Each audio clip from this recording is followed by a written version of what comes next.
I've had a lot of people ask me about our reading challenge, and so I thought I'd take a quick minute and make a really fast, raw video to share with you what we've done to incentivize our children to read this past year and what we're going to be doing this next year.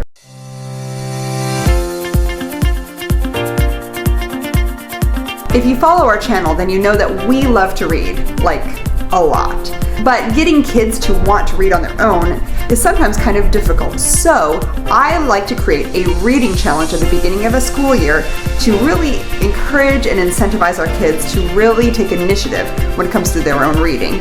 So here's what I did last year.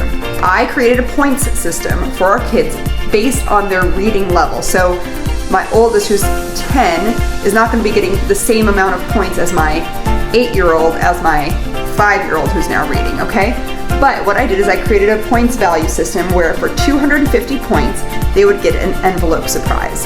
Let me show you what the envelope surprise is. Okay, so I have this little container here. It's got a bunch of little envelopes inside of it. The top are the boys, the bottom is for Selah, my daughter. And I would give my kids permission to grab one of these as soon as they would complete 250 points. So for example, little incentives would be things like family game night, you pick the game.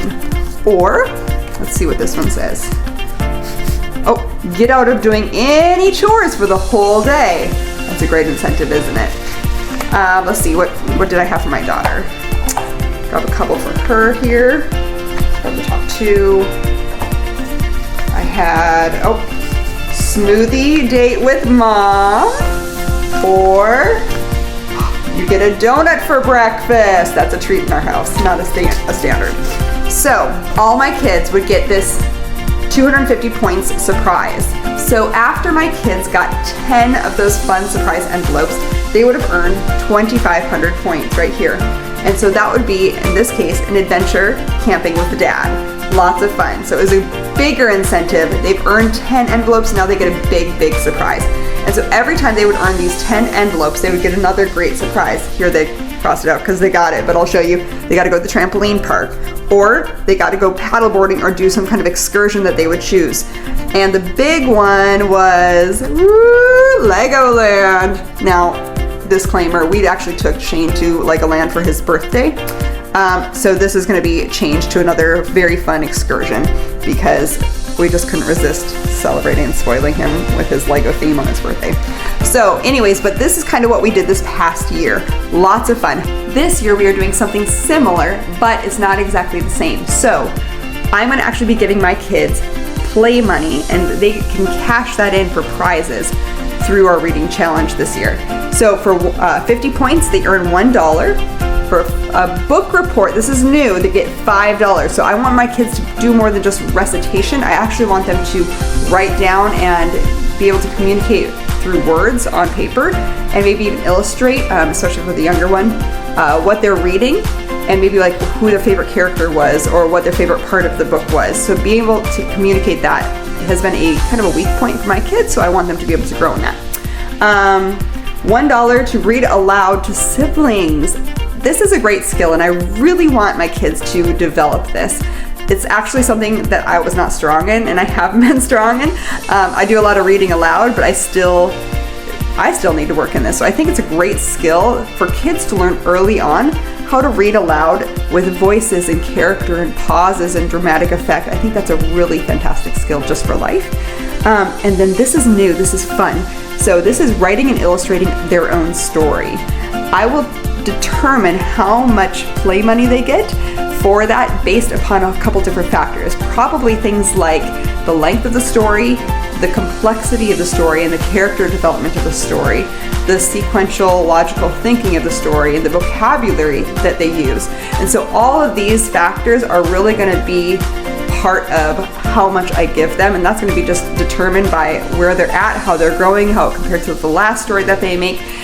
But I'm really excited about that one because this has honestly been an area that has not been a strong point for our family, doing their own writing and creative writing and thinking. And so I think that this might really motivate our kids to grow in this area, and it may even be fun for me to join in too. All right, so what are the prizes? That's always the big question, right? So I'm gonna give my kids for $10 a green or a purple envelope. Those are going to have smaller prizes, kind of like the ones I just shared, like a donut for breakfast, or a game night choice, or a movie night choice, or a Costco ice cream when we go out, something like that. $20 will get them 1 hour of tablet time. I don't like to just give our kids free tablet time or tablet time every day. They need to earn it, and so it's a prize and something that they can enjoy, but it's going to be kind of like up in the stakes this year to incentivize them to do even more reading for that. So, and then for $40, they get a red or a pink envelope. Now this might be something, of course, that's like 4 times the amount of this one. So that might be like a little toy that I buy them, or something really special. And I have some gift card ideas, but my kids are in the other room, so I can't quite say it all out loud. But some ideas there on like some great fun incentives where they can actually spend maybe an amount that they make in order, like on something they personally want. So we'll see how that goes, but I think that'll be a lot of fun. Then for the big grand totals, here's what I'm gonna do. For 5,000 points, they get to skip math and language arts and build a game. So for my boys, this might be like they get to sit down on the Roblox studio and build their own Roblox game. Or for Selah, I might just get her like a little Lego set and let her build that and do some of her own like independent play building with that one. 10,000 points is going to be earning Minecraft or an app game on my phone. My kids currently don't have Minecraft, but they've been begging for it, so I figured why not add that as an incentive.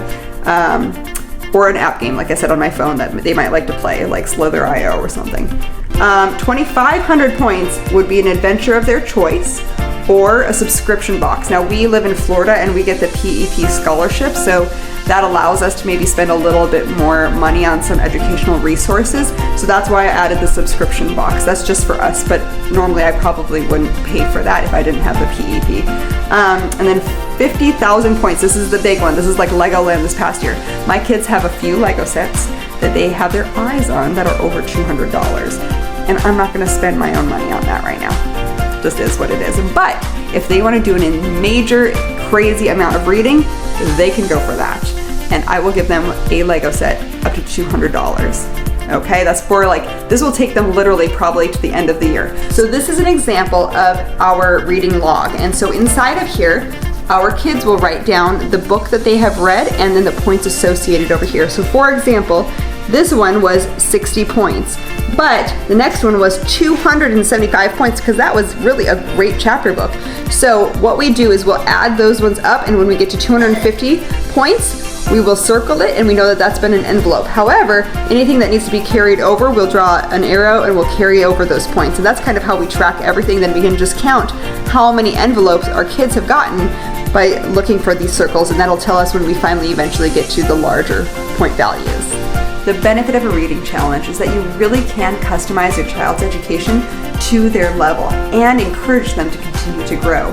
It's not just a duty or another worksheet, but it's a delight where they get to celebrate themselves growing and learning and developing.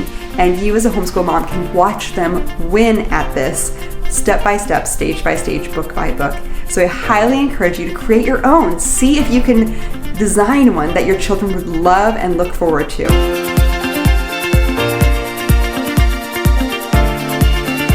If you'd like more tips or homeschooling resources, make sure you subscribe.